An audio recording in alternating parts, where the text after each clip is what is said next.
When I'm doing edges like this, what I want to do is I want to move my fence over as far as I can so I have the least amount of cutters exposed, less chance of an accident.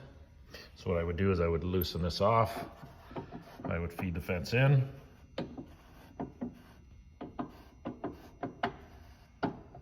What I'm trying to maintain is maybe a half inch of the cutter exposed. And what happens is once I lock it in place, if I ever had a problem and the piece would actually fall away from the actual cutters and away from danger.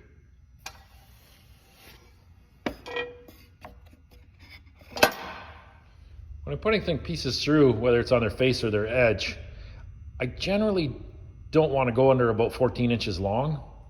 Smaller the piece you put through, the more dangerous it becomes.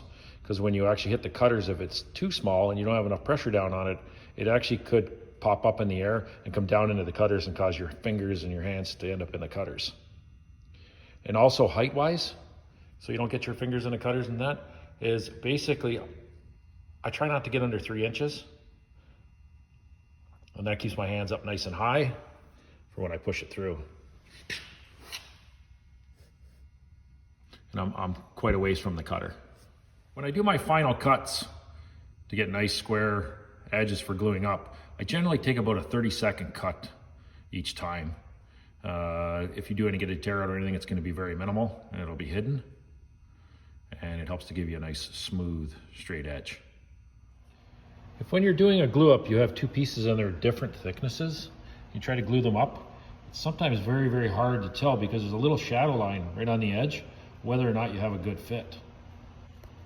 In this particular case, I know by bringing it up and leveling it up, the fit's perfect. Sometimes you can't tell when you're doing it. When I do glue ups, I also make sure I joint the outside edges. Seems like a waste of time, but what that'll do is that'll make them square.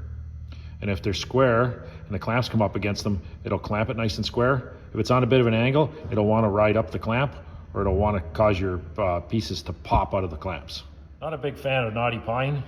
If you have a black knot, you can see a line around the outside of it and it's loose, it could come loose on you and fly apart. Makes a big bang and it'll blow itself out.